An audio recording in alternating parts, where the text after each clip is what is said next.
Hello, my name is Neil Arnett, and I'm president of the East Region Association of Technology Coordinators and co-DTC at Pikeville Independent Schools. And we've had several questions about how we are doing our live public um, virtual board meetings during this time where everyone is social distancing and our board members as well as our administrators are joining in on virtual board meetings and how we are trying to mimic that open public event as much as we possibly can. We are utilizing a combination of Google Hangouts chat video conferencing, which is different than a Google Meet. And we'll talk a little bit later about why we chose to go that route with a Google Hangouts chat video conference versus a Google Meet or some of the other products that are out there. Um, we are actually utilizing OBS Studio to then capture and live stream that meeting to our district YouTube channel. And then we are using a combination of other tools that we'll talk about in a little bit to again try to mimic as close as possible that virtual experience that you would have in an actual real public open meeting. So the first thing that I want to talk about really quickly, and then we'll spend the majority of this video talking about setting up and utilizing OBS. But the first thing is actually how we have set up our meetings and what our board members, as well as our administrators, see and how that all operates. So again, we chose to do a Hangouts video chat. And if you've ever watched a KY Go Digital episode, it's very similar to what it looks like there. You have all the tiles across the bottom of the screen, so that way you can see every board member's face live during the board meeting, which is very important for KSBA guidance and Kentucky open meetings laws to be able to visually see that board members are in the room, especially when matters are being discussed that may be voted on. So there's some legal questions there and just making sure that their video is visible at all times. So as you can see, this video that's in the background in OBS right now, this is what our meeting looks like. You can see all of our members and our administrators that are in the board meeting. You can see their live video tiles across the bottom of the screen, and then you see the big view on YouTube of what is actually going on and who is being seen there while they're talking. One of the other reasons that I like the Hangout video chat instead of a Meet or a Teams or a Zoom is that I can more easily control as sort of the producer or cameraman of the event. By clicking on these little tiles, I can lock in who is big in this screen here, who's actually talking. So even if someone is sharing their screen, such as an agenda item that is pulled up on the screen here, but we actually want to see someone else who's talking about it, we can go to that, or vice versa.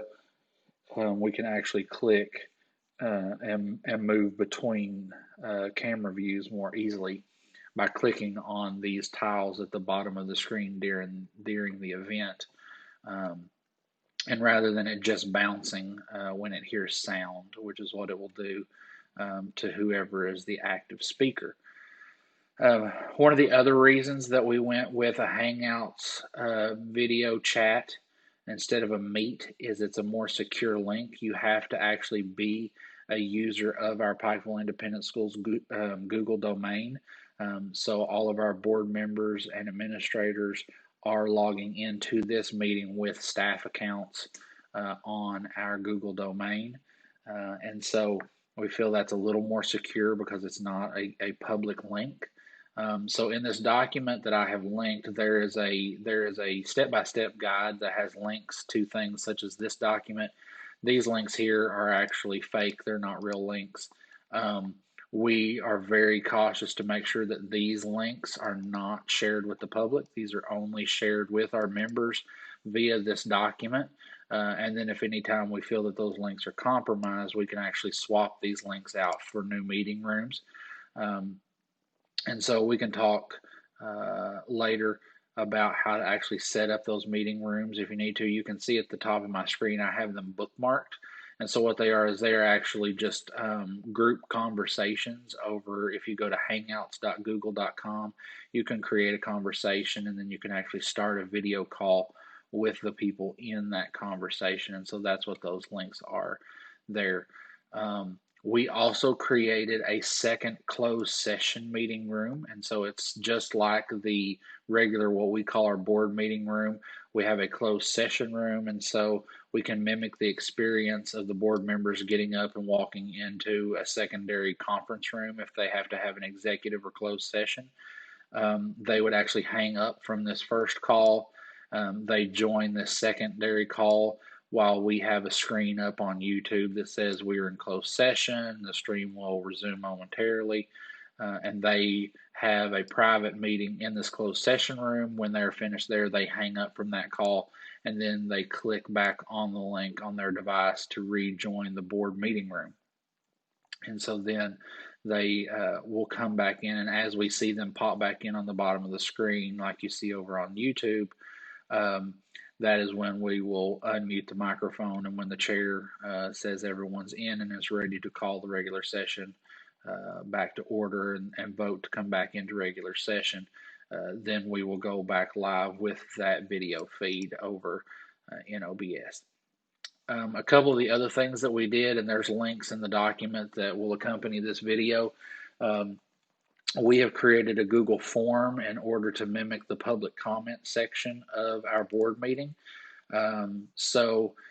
This goes out, all of these links at the bottom of the screen, they go out with the agenda to media outlets and are posted everywhere board agendas are posted, as well as our district website and social media channels.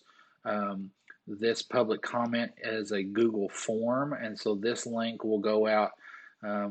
Members of the public can submit comments to that form, and then that form is visible to our board chair or our vice chair or our chief academic officer, superintendent, whoever is helping man that during the meeting. They can designate that, and then the chair can choose to recognize those public comments according to our board policy. We also put out our public viewers. So like I said, we are going to our YouTube channel. And so you can see more about that later.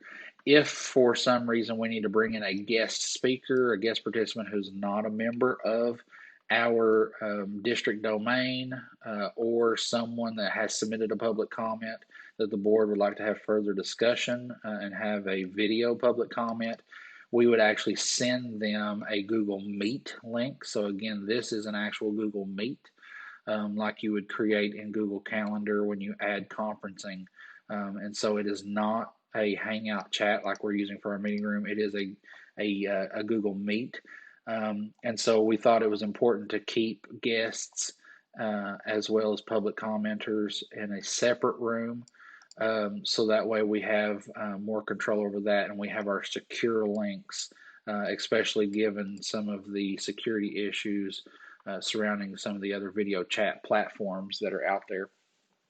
And so those are separate. Those require district logins. This one does not require a login, so any public member can join this. And so we create a new link for this meeting each time that there's a meeting. We create a new Meet link down here, as well as right now we have access to Google's telephony option, so we can actually have a phone-in number as well. And so again, this is a copy to a sample of this document that goes out to all our board members and administrators, and so that is linked in the accompanying materials that will be with this video if you want to look at that and think about using a similar format. So the other thing that we do, like I said, those go out. The other thing that we did is we set up our district YouTube channel. If you don't have a YouTube channel yet for your district that you would utilize to do this, then it is really important that you get that set up a few days ahead of time. I would try at least a week ahead of time if you can. I know a lot of us are kind of pressed for time and backed into a corner, um, but um, it is important to make sure you have that YouTube channel set up. We created a just generic account. So it's not tied to one of us in particular. It's a generic login account on Google that we've set up our passwords and security for, and that's shared amongst the technology department. And then we went through YouTube's process to enable that for YouTube streaming. Again, it's a simple process. It's basically click on start streaming. They will send you a text verification code to your cell phone number, but then it says it takes at least 24 hours for that to be verified, that it is a real YouTube channel and that you're, I guess, a real entity. And so that takes some time. It says 24 hours. It took us a little bit longer. So again, I would try to allow, 2 or 3 days ahead of time to make sure that your YouTube channel is up and running. And so it's just a verification process before you can get into these other settings that we'll talk about in just a second. So this link here will take you to the YouTube Live Stream Studio when you log into your account. And so what that looks like when you go to that link, since we have a streaming studio already, it will look something like this. When you go to create an event, so we schedule ours ahead of time. So for instance, we have a regular called board meeting coming up on April 21st. So we went ahead and scheduled that. We've got a little thumbnail, which is just an exported JPEG of a Google slide that we have put on there as the thumbnail, and we use that as our opening slide on the channel whenever the video is not actually live at that time. So what you'll do is you'll click on stream up here at the top. And so if you're wanting to create an event, you can create a new stream, or you can even copy one that you've already created. So I'm going to create a new one, and it's going to ask you a couple questions. So here you could put in board meeting. So I'm going to put in here a test board meeting. This is going to be a public video, so it's going to be out there live for everyone to see. I leave it at education. If this is something we need to schedule for later, so again, we have one coming up on April 21st, you would do that, and it's going to put that out on your YouTube channel so folks know that you have an upcoming live event. You would upload that JPEG image here. So like I said, we exported a Google slide to JPEG, and just put that on here so it gives a nice little thumbnail image. And then the other thing that we do is we make sure, this is really important, we make sure and click this button that yes, this video is made for kids.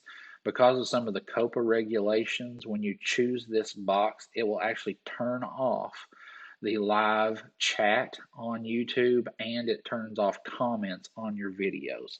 So we turn that off so that way we don't have to have another person manning chat or moderating comments on our channel, because all of our public comment we're having channeled through that Google form. So we actually choose, yes, this is made for kids, and what that does is that disables the live chat features as well as comments on your videos. So that's what we've chosen to do there. You could choose to do the chat, but you would definitely want to have someone moderating the chat and moderating your comments, so that way you can make sure that everything is kind of on the up and up, and you don't have any issues that show up in that chat stream or public comment stream. So we choose yes, it's made for kids, and then we create our stream, and then it actually will go to something that looks like this. And so when you get ready for your event, you'll actually come back to this. And so for instance, if I need to go back to if I need to go to my upcoming events, you can see I've got one created here. And we'll delete this test one that we did a minute ago. This is the one I have created for the 21st. So let's say, for instance, today is April 21st, and I wanted to actually go live with this event. So this is where I will actually control the YouTube channel during the event to go live, and that sort of information that we need here. And this is where the video feed from our OBS studio will be fed into. So that's kind of the basic setup over here on YouTube. When we're ready to go live on the day of the event, there's a really important piece of information, this stream key that is down here. So this is always kind of hashed out so that way you don't see it. You don't want people to get a hold of that. But what you would do when you are ready to have your event, you will hit copy and copy this to your clipboard, and you'll take that with you over into OBS Studio. So that way OBS knows where to send your live stream. And so we will work on setting that up now. So again, we've got our meeting links that go out to our members and our administrators. We have our YouTube channel set up, and we have our event that is coming up. And so a couple other things that you want to look at. One of the things that I have linked in this document, I'm not going to go into in this video. For instance, if you are using a Mac like I am now, I am utilizing a plug-in utility called iShowU Audio Capture, which allows me to capture my on-screen audio as an auxiliary audio input on my computer, so that way I'm not just picking up what's coming through my microphone, which is what by default happens in OBS. OBS by default does not have an option that easily picks up sound on a Mac from what you're seeing on your screen. So if you want good quality video from what's coming across on your Google Hangout, then you will actually want to do this iShowU audio capture. This is a link to a YouTube video tutorial that someone else has done. I believe Charlie Holbrook's the one that shared this this little tutorial video from the person who did this with me. And so here's a link to download that for Mac, and also the tutorial for how to set up these steps right here to go through and actually get that. So that way you're getting your audio from on screen and it's not picking up your microphone. So that way you don't have to worry about background noise from you in the room during the streaming event. So again, that link is here and information on how to set that up. I'm going to skip through that for now. If you need help on that, you can feel free to reach out. But that video is really good as far as step-by-step directions, and those directions, I believe, are pretty much lined out there in the outline. So actually over in OBS, so this is kind of the meat and potatoes of how we're going to get started with our live stream. We've got our YouTube channel set up. We have our members in our Google Hangout. And so we are ready to start setting up over here. So this is a setup that it saves this. And so my setup is here whenever we come in to do a meeting. We'll be ready to go. The first thing you want to look at in OBS down here at the bottom, it's very simple control screens you have here. You have the first thing is scenes to your far left. So scenes are basically in live video terms, kind of your setup for everything that's going to be on screen. So inside of a scene, you have sources. So for instance, I have this main video scene here, and so that is what is now being previewed up here in my window, is everything in this black window. And then what's on that black window are all of these sources that I have selected here. So for instance, one of the sources that I have added to this scene, so I added a scene, you just hit the plus sign, add a scene, give it a name, and then you can start choosing sources. So you hit the plus sign.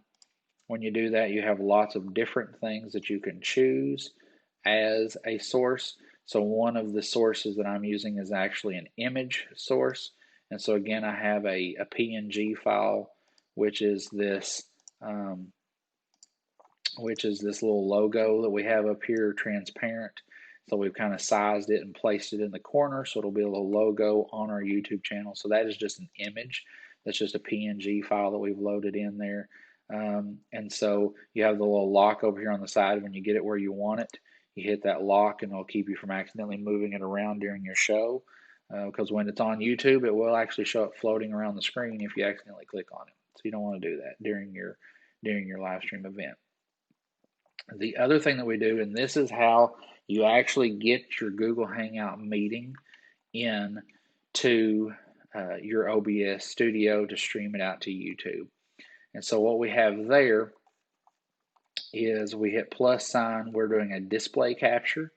And so when I do this display capture, I am actually displaying what is on my second monitor right now. So it's really important when you're doing this to have two monitors connected to your computer. So right now you are looking at my main monitor feed with all of these windows open. My secondary monitor actually has the same thing that's inside this red box showing on it right now. So it's the other monitor that's sitting on my desk. And so what I do is I have the Google Hangout pulled up over there. And then what I do is actually drag this up. And I learned these little tricks from Elaine Abernatha and the magic that she does with the KY Go Digital show. And again, if you haven't checked that out, make sure you go to kygodigital.com. There's always great content over there, especially for instructional folks. So you'll notice here that you can kind of drag this around. And so what we do is we actually drag this up and resize it, and we cut off the parts of Google Chrome that we don't want to see. So again, hey, this is all free. This is, once you get it set up, it works really well. And for me, it gives us the most control, I think, over our actual video that's going out onto YouTube for a free solution. And so we like free. So again, I've sized that, I've moved it around, and so if I'm in a Google Hangout, and so you can actually see on our YouTube channel what that looked like, and so you can see someone was sharing their screen on our YouTube channel, and then you can see everybody was down on the bottom of the ribbon. I had it positioned to basically the same way as this window is. There's a little bit of extra space down here, but really you barely notice it when you're actually doing a YouTube show. So we get it in place and we lock it. And so there's other things. You can add text where you can type on the screen, that sort of stuff. We haven't got into that. We keep it pretty simple with the crest and our display capture. You can click these little eyes. Will actually hide those particular things. So if there's something you don't want on the screen at the moment, you can hit that and hide it or show it. The other thing that we do is we create a scene. So I've done another scene over here, and you can see when I'm actually in my show, got a nice little fade effect over here with my transitions. And I can click through those, and whatever I'm seeing in that window at the top is what people are going to be seeing out on YouTube. So as I do that, I actually can click on those, and I have in this scene just put in an image, and again, this is a JPEG exporter from a Google slideshow, and so we have put up on the screen a opening slide that's the same as a little thumbnail we put on YouTube. Also, in case we ever have to go into closed session or executive session, we keep the YouTube stream going through the entire executive session, because our members have gone out of that Google Hangout. They've gone over into a secondary Google Hangout. And so they can be over there and they can have their closed session, and then they can come back in. And as we see them coming back in on my secondary monitor over here, I would then unmute our microphones. You can see here is our audio. And again, those steps that are in that tutorial for how to set up an auxiliary input that's capturing your on-screen audio. That's what this one is here. And so you can go through that tutorial, and it'll show you how to get this auxiliary 2 down here. Whenever the members are back in and the chair is ready to call the regular session back to order, or he's ready to call a session or call the board meeting to order, then I would unmute this microphone, unmute this speaker, and we would actually see, and you can monitor your audio levels here that are going out to YouTube. And so you can see we have our closed session slide there that actually shows up. And so as we click through those, you can see what comes up on screen. Gives a nice little fade effect. So everything is set up in here. We've got all our members in our Google Hangout, so it's important. And I've noted in the accompanying document, 30 minutes before your meeting starts, you want to make sure and get in that main board meeting room if you're doing the setup like we are. So we get in there about 30 minutes early. Those board members start coming in just like they would if they were walking into your boardroom at your board office. They start rolling in. Your administrators start rolling in. You make sure that everybody's connected. Make sure everybody doesn't have any audio issues and that sort of thing. So that way you can get started. So while everybody's rolling in, I go over to that YouTube live stream page that we talked about a minute ago. So I'm at this one. I know this is my event for that particular board meeting that we are getting ready to broadcast. And then I'm going to come down here and copy my stream key so that way OBS knows which event on my YouTube channel to send my video to. So I'm going to copy that, and I'm going to come back over here to OBS Studio. I leave both of these windows open at all times during my meeting, and then I have the Google Hangout over on my secondary monitor. But from here, I'm actually going to go up to OBS on my Mac OS menu bar. Again, you would go to File and Settings if you're on a Windows machine to get to your OBS settings. So your OBS preferences, and this is going to bring up my settings. So this is the same place you're going to go to do in that I Show You audio capture tutorial. He's going to send you to this same window to do your audio input.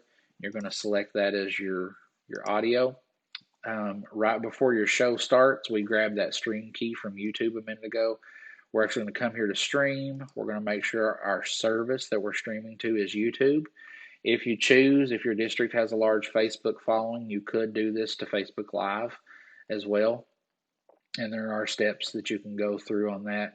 We chose YouTube because we have the YouTube channel set up. And then we can also share that YouTube link, the link to that YouTube video. We can share that on our Twitter and our Facebook page. And so it kind of sends everybody to YouTube. YouTube seems to be kind of more of a universal open platform where anyone can watch those videos, and they don't necessarily have to be a member of YouTube. They don't have to be a member of our website or a subscriber like they would on Facebook page if they had to be, they have to like the Facebook page or follow the Facebook page or the Twitter or Periscope account. So we use YouTube, and then right here is where you will actually paste. You'll paste that stream key. So I actually pasted that stream key in there right now that I just copied. I hit OK, and then when you are ready, so on these notes, I've noted on here, make sure everyone's in the rooms, make sure everybody's audio is working, make sure that everybody's okay with all of that.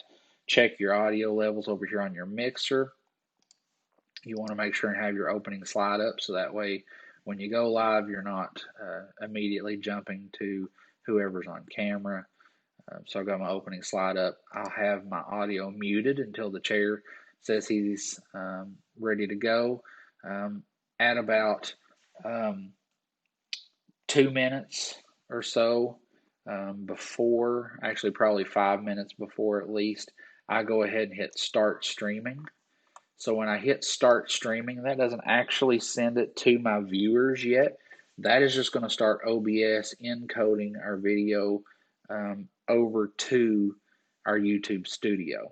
So here in a few seconds, we have a delay in there. Obviously, the folks out in YouTube don't know that they're seeing it behind, but you'll notice right here in a second, it's going to pop up what I'm seeing over in OBS is now being streamed to YouTube.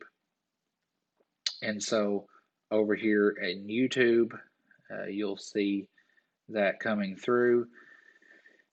And so we don't actually go live for our viewers on YouTube until we hit this go live button. And that's when it will actually make your video live on YouTube. It will send out notifications to any subscribers you have that you've gone live with your video.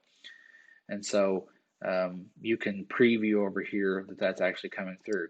You can even go over here, go ahead and change your transition. And if you watch this YouTube window over here, you will notice that what's in OBS will, again, with the delay of several seconds, will come up over here on YouTube, so we can see that it is actually working over on our YouTube channel. So you can see there the transition that I did in OBS came over to YouTube. So again, if we were live, everyone would have seen that. And so all you have to do when you are ready, I would hit the go live button probably about 2 minutes before your meeting is scheduled to start. So that way you know that you're not going to hit a glitch right when the chair says, okay, let's call this meeting to order. You don't want to be in that position, so go ahead and be live, so that way you have a minute or two to check on your phone or another device that you are actually live. And then again, because we have our mics muted, so if folks are over in the Google Hangout still chatting and making sure that everybody's in, making sure everybody's set and ready to go, everyone out on YouTube's not hearing that, but you can hear that while you're listening on your computer. And so I hit go live up here, so that way I can check out on YouTube and make sure that it is actually coming through. And then about 2 minutes, a few seconds before the chair, when he says, hey, is everybody ready to go? You can unmute the microphones, and then when he or she calls the meeting to order, then you can go to your main video feed and your meeting will be live. And you want to make sure and do enable DVR if you want this to record to your YouTube channel and be available over there when this is done. That is on by default, but you'll just want to make sure enable DVR is on. You've got your connection strength will show here during your video. You will also see how many concurrent viewers you have watching during the video. And then there's some other analytics and other settings in here that we won't get into right now, but you can certainly play around with those. So again, that is basically our meeting. If they do go into closed session, we put our closed session slide up and we leave the stream running until they start coming back in. Because of course, if they take any action during closed session, they're going to need to announce that. They may have agenda items after closed session, and they will need to vote to adjourn. So all of that will need to be live. So you want to make sure that your stream is still live, so that way when they come out of that closed session, they can take those actions and it'll all be part of your legal board recording that you have going on there. So that is pretty much our setup. It is a lot of moving parts, but once you kind of get everything documented and you know that the links in this document are going out to the right people when the agenda is published, we've got our public comment form, we have our YouTube channel set up, we have all our members getting into the Google Hangout video chat, and then we have our OBS set up, and we have our YouTube events scheduled ahead of time, so we can grab those stream keys.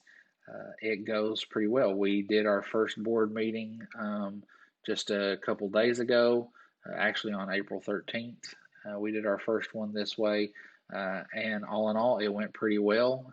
We had some storms and internet outages in the area, so it was a little tricky getting all the board members online, but as far as the stream's concerned, I think this worked out pretty well. So if you have any questions, we're by all means not experts, but we will help you in any way that we possibly can. We've kind of been there and done it now, and so if there's anything that we can do, just please reach out to myself or Brandon Blackburn. You may know as the KISTI president this year and co-DTC at Pikeville Independent Schools. So you can reach out to either one of us, and we're always happy to help in any way that we possibly can. Thank you all very much.